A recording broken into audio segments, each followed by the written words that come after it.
I'm Molly Jane, CoinMarketCap's content lead, and we have with us a man who I'm pretty sure everyone here will know, CZ. Do you want to say hi to our conference attendees? Sure, yeah. Thanks for having me. My name is CZ. I'm the CEO and founder of Binance.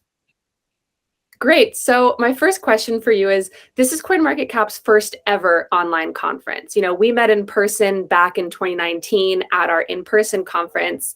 Do you see CoinMarketCap in the future playing a bigger role in crypto conferences, both online and offline?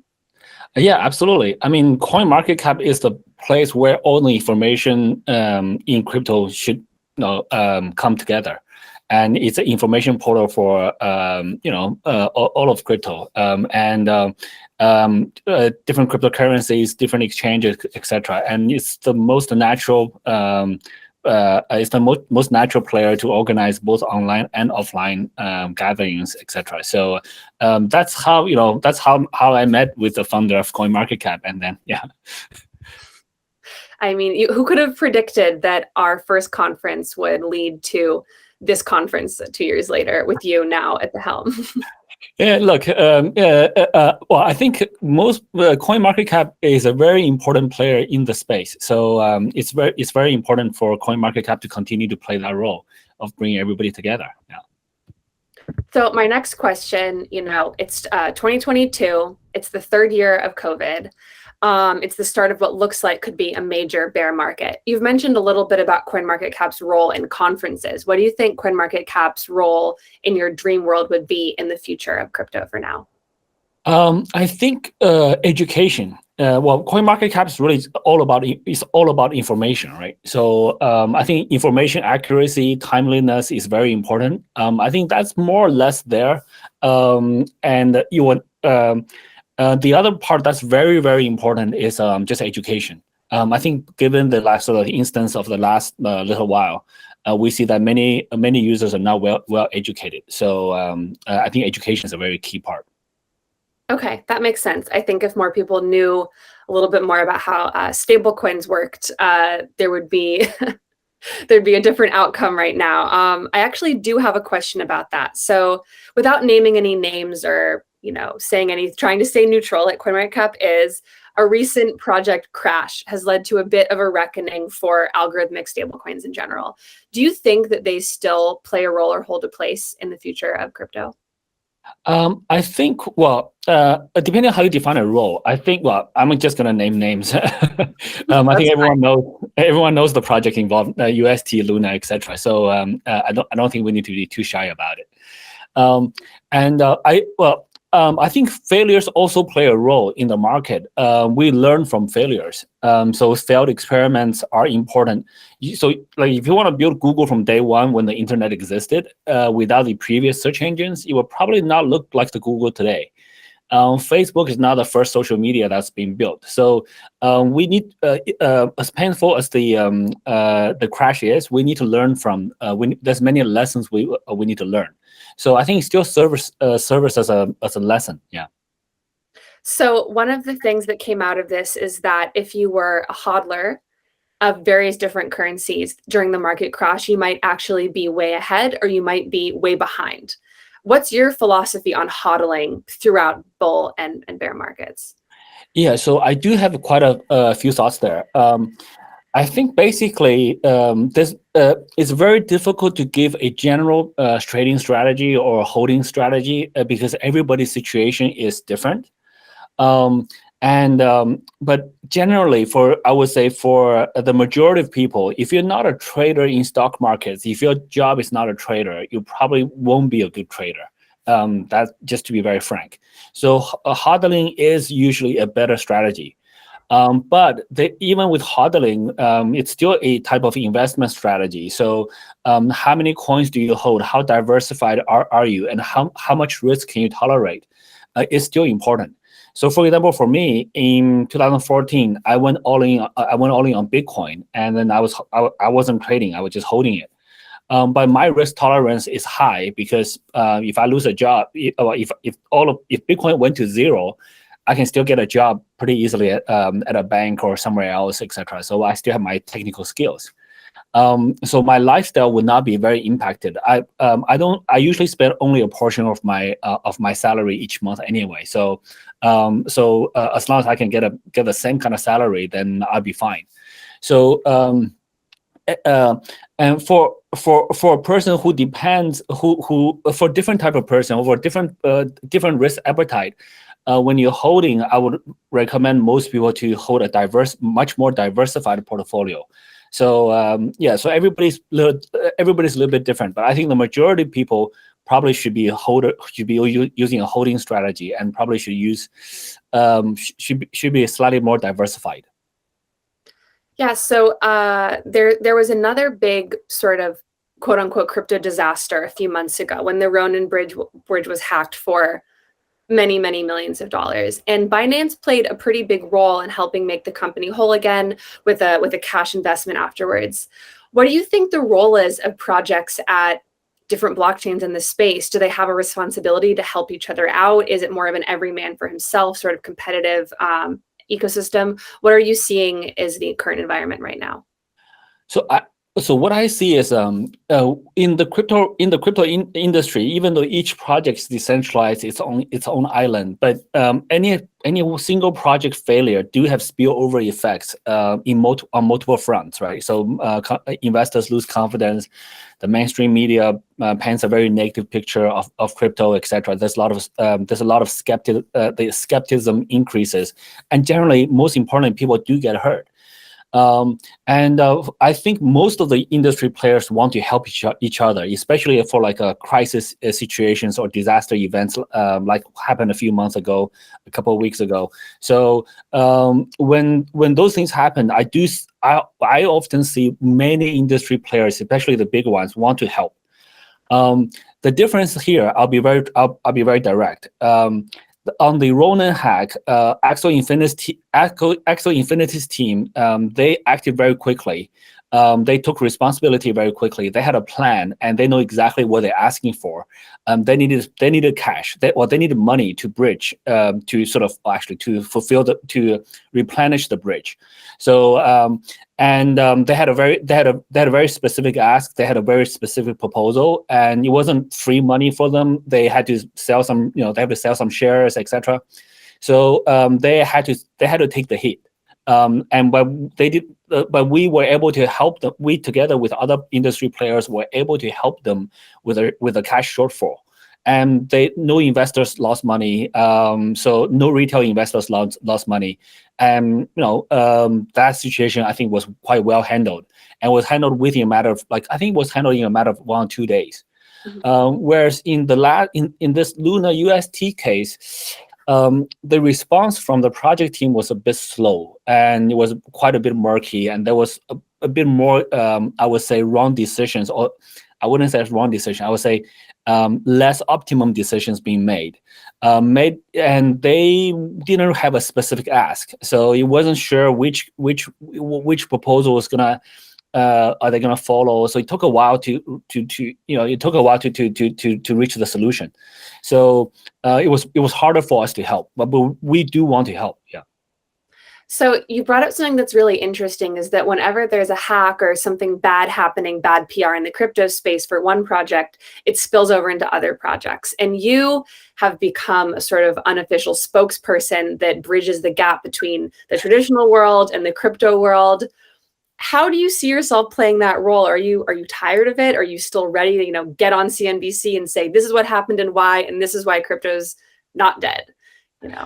I wouldn't call myself the spokesperson for the industry at all. I think especially in the US, there's quite a lot of very strong spokespersons for the industry. There are many what we call KOLs, or just people who are much more but who are much better at public speaking, representing the industry, etc. I do think for the rest of the world, there's slightly less of those type of vocal people, and I do try to do my part. So I think Binance is an industry leader. CoinMarketCap is an industry leader, and somehow I got given a lot of credit for the work that our teams have done. So I've been put in front as the sort of the guy for a little bit for the industry, and people ask my opinions. and I just say what's on my mind. So I try to be very direct. I try to be very as precise as possible, as concrete as possible. And I think, look, this industry has such potential, and the potentials will be realized over time. There's so much innovation going on. There's so many smart people in this industry. And in a new industry, there will be failures. So we just got to deal with the failures head on and try to learn from them, make the best out of it, and go on. And we want to maintain transparency. We want to maintain a high degree of frequent communications, a high degree of communication with our community. Which honestly, I will say this very directly, which I think the UST, the Terra project team, didn't do as good of a job. I wish they can learn from this and improve in the future. So as an industry, we should maintain transparent communication, constant communication, especially in time of crisis. So going off of that communication idea, obviously Twitter is one of the main tools of communication in the world, not just the crypto world. Yeah. And Elon Musk's Twitter bid, and I'm not sure really where it is at this point in time, but I do know that Binance has contributed a certain sum to help with his financing. What is your future vision for crypto? I know you've said that Elon is the one in charge. It's not like you're the one that's going to be directing anything. But in your best fantasy, what do you see Elon doing with Twitter? What do you see Twitter going down a path of in the future? So, well, yeah, I mean, for Twitter, I think number one is we need to. I would personally very much like Twitter to be the platform for free speech, and we also want to help bring Twitter from Web 2 into Web 3. So how to leverage blockchain technology, crypto, how to accept crypto payments, tipping, how to issue, being able to issue NFTs and have a vibrant ecosystem, maybe with even using crypto for incentivizing certain interactions and disincentivizing certain other negative type of interactions. So we want Twitter to be the clean free speech platforms. Free speech doesn't mean that anybody can say anything they want, like hate speech, fake news, disinformation. Those things do need to be moderated to some extent. So it's tricky. And I think Elon probably thought about this way more than I did. So I think he's a very strong entrepreneur. We should support him, and he's the lead guy. And I got, I'm pretty busy running a smaller business than him. So I'm quite busy. And but I think, lastly, I think it's very important it's also important to show the world that, look, crypto is not just a small niche anymore. We're able to help fund many of the societal platforms, like, that's important for even for free speech. So that's why I think Twitter is a very key milestone investment for us if the deal goes through. Yeah. And what's your favorite part about Twitter now? I mean, that sounds silly, but I don't use it very often. I use it just for news. What do you see Twitter as currently, and what it will turn into? So for me, Twitter is the best is the most optimum platform for me. I tried using many other communication channels with our users, with our community. We tried Slack at the beginning. Slack is more used for internal communication, have some security issues when you use as a public communication tool. We use Telegram. The channels go up to like 10,000 people. But then as soon as I type a message there, things just scroll off the screen, and it's very hard to keep track of what's going on. And Twitter is one of those platforms where I can say something. I do have a decent number of followers, and then I can control who can comment, who cannot. And when I want like more community feedback, I'll open the comments, and then I can selectively interact with different people who comment or not comment. So Twitter is actually a fantastic platform for free speech, for people who are relatively influential, who have a large number of following. For me, I find it's one of the most effective platforms for me to use, and it's the platform that I interact with our community. So I know you touched on this a little bit before, just going back to the markets. You've obviously been around the crypto space for many, many years. You've lived through many different iterations of bull and bear markets, as have I. This bear market does not seem very bearish to me. But if you could give some advice to our listeners right now, and this may be their first bear market, so we have to understand that they're not used to it like we are. We didn't see Bitcoin go from 20K to 3K in a week, like what happened a few years ago. Yeah, so markets go in cycles, right? This is just math psychology. If you look at the stock market actually follows about 4-year cycles, especially. I think look, the U.S. president elections every 4 years.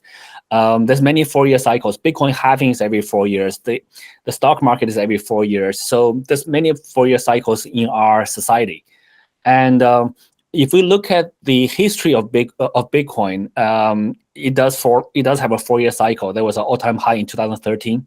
All-time high in 2017, 2021 seems to have had an all-time high in November. So based on historic numbers, there are cycles, but historic numbers doesn't predict the future. But the difference is the difference of Bitcoin or crypto versus, I would say Bitcoin specifically, versus the other crypto, at least over the last 3 cycles. In 2013, the highest point of the first cycle was like $1,000. US dollars. Actually, there were smaller cycles before that. When Bitcoin first reached $1, people were amazed. Like, this thing cannot be equal to $1. This one Bitcoin equals $1. And then it reached $100. People were like, this is crazy. And then of course, when people say that, they sell off. And then then there's a dip or a bear market, however you call it. And then Bitcoin reached 1,000 in December 2013. And people was like, this is too much, and and he went through a bear market again. But the next one in 2017 is 21,000, or actually, sorry, 20,000. And the last all-time high, kind of November 2021. It's only 60,000. It didn't go up as much. So. Yeah, so right. If we're in a bear market, then this bear market will probably feel less as bear as the previous one as well. That's just based on guessing, and of course, none of this can predict what's going to happen in the future. So that I cannot predict. But fundamentally, instead of trying to guess prices, if you're a good technical analyst, you can guess prices on a day-to-day basis. For most people, for me, for myself, I look at this industry on a much longer horizon. Let's look 5, 10, 20 years out. This technology, right? So there's probably millions of people working in this industry now, and this industry is going to grow. And we're seeing more and more people coming into this industry. And if the number of people using this technology increases, just like internet, right? In the early days, there was a small number of people using it, and there was a small number of applications or apps or use cases. As long as that keeps increasing over time, this industry is going to get bigger, and the companies and the projects and companies or organizations in this industry will do well. If we look at the most valuable organizations in the world, they are all internet companies.